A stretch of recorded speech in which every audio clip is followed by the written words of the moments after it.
કૃષ્ણ, જય માતાજીની। આજે આપણે બનાવવાની છે બાળકોને ભાવે એવી સરસ મજાની પેપ્સી। તો પેપ્સી આપણે ઘરે જ બનાવવાની છે, મેં બનાવી રાખી છે। હવે બીજી કેવી રીતના બનાવું એ હું તમને બતાવું છું, શું શું નાખવું એમ। સૌથી પહેલા મોટી એક તપેલી લેવાની છે, એના અંદર જીરાનું લિક્વિડ નાખીશું। ગરણીથી ગળી નાખું છું। અરે આપણે આ કલર નાખીશું। હવે આપણે એક ચમચી જીરાનું એસેન્સ નાખીશું। જીરા સોડા બનાવી છે આપણે એટલે। હવે આપણે આ ખાંડનું સિરપ નાખીશું। મેં 1 વાટકી એટલું ખાંડનું સિરપ લીધું છે।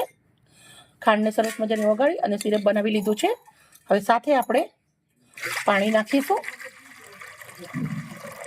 1 ગ્લાસ જેટલું પાણી નાખ્યું છે। સરસ મજાનું આપણે આવી રીતના હલાવી અને મિક્સ કરી દઈશું। મેં ખાંડ પહેલાં ઓગાળી અને પાણી કરી લીધું હતું, એટલે એકદમ ફટાફટ થઈ જાય। ખાંડ ઓગાળવાની કોઈ મગજમારી ના રહે, એના માટે ખાંડનું સિરપ મેં બનાવી લીધું હતું। સરસ મજાનું હવે મિક્સ કરી અને રેડી કરી દીધું છે। તો હવે ફટાફટ આપણે પેપ્સી ભરી લેશું। હું તમને બતાવું છું કેવી રીતના ભરવી એ। આવી રીતના માર્કેટના અંદરથી રોલ લાવ્યા છીએ। સરસ મજાનો રોલ છે, આપણે આના અંદર પેપ્સી ભરવાની છે। પાણી જે બનાવી પેપ્સીનું આપણે આના અંદર ભરીશું। તો ભરીને કેવી રીતના કટ કરવું એ હું તમને બતાવું છું, કેવી રીતના ભરવું। અમે એકદમ દેશી તરીકેથી આસાનીથી સરસ મજાનું ભરી અને રેડી કરીએ છીએ। આવી રીતના મેં એક નાળચું લીધું છે ને આવી રીતે કોથળીના અંદર આપણે ભરી દીધું છે। હવે આપણે આવી રીતે અંદર પેપ્સી ભરવાની છે।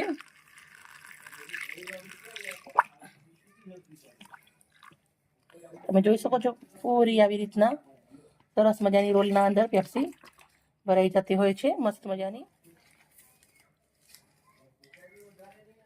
રોલ આવી રીતના પહોળો કરતો જવાનો, સરસ મજાની આપણી રોલના અંદર પેપ્સી ભરાતી જાય। ઘરની પેપ્સી હોય તો બાળકો આપણા બીમાર ના થાય। સરસ મજાની જો આવી રીતના પેપ્સી અમે ભરીએ છીએ। હવે આવી રીતના આ અમારા જોડે એક મશીન છે, તો મશીનથી અમે રેડી કરી કટ કરવાનું મશીન આવે છે, એના અંદર અમે આવી રીતના કટ કરી લેશું।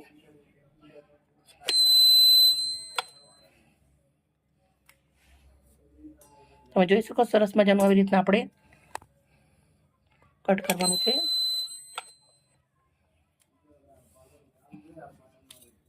બધી જ પેપ્સીઓ અમે આવી રીતે રેડી કરીએ છીએ।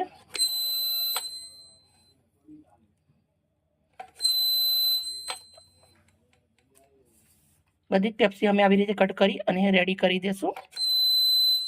મિત્રો અમે આટલી પેપ્સી કટ કરી અને રેડી કરી દીધી છે। હવે આપણે ફ્રીજના અંદર મૂકવાની, ફ્રીઝરના અંદર।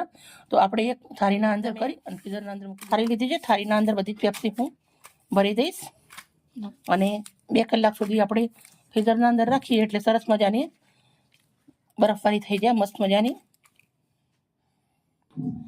મેં 2 કલાક ફ્રીજના અંદર રાખી દીધી, સરસ મજાની આપણી પેપ્સી તો રેડી થઈ ગઈ છે। તમે જોઈ શકો છો એકદમ મસ્ત જામી અને રેડી થઈ ગઈ છે। બાળકો ખુશ થઈ જાય। મિત્રો મારી વિડીયો સારી લાગી હોય તો પ્લીઝ મને લાઈક કરજો, સબસ્ક્રાઈબ કરજો। કાલે આવી નવી રેસીપી સાથે। Okay, bye bye.